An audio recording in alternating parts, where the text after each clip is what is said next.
sa'yo ng nanay? Po yung babasahin ko kanina. Di ba unsa na niya ang nanay niya? Lula? O, binakugnak. English Na may nanay na, tita. So ito po ay a strong foundation of a basic grammar. May nanay na mama doon niya. So, ito po. Nanay ang tawag. Sana po siyang salita. Bisa din mga slang. Kaya sa katong sa amo na ko, nanay ang tawag yung mama. Introduction.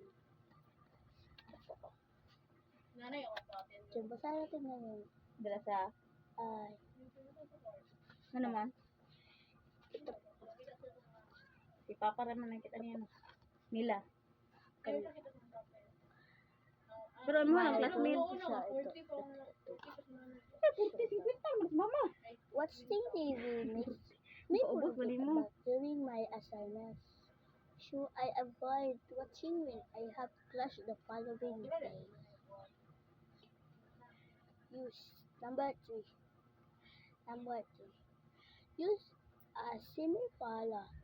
Don't capitalize the first letter of the succeeding word.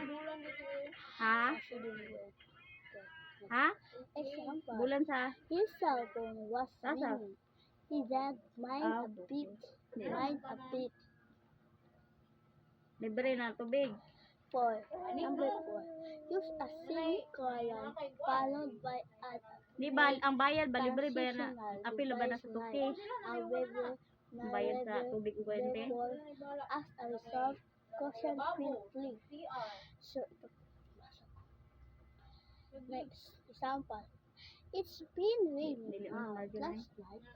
As a result, classes were suspended. A rainy day of a result suspended. Number 5. Use appropriate subordinating conjunction, e.g. also, until, if, when, as, after, unless. Example. I was taking a shower when she arrived. Important.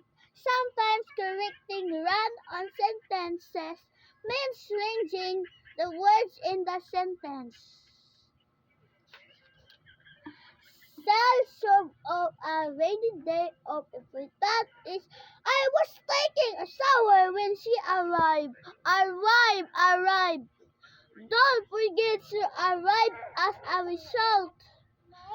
For a rainy day important, so we however he did made a bit.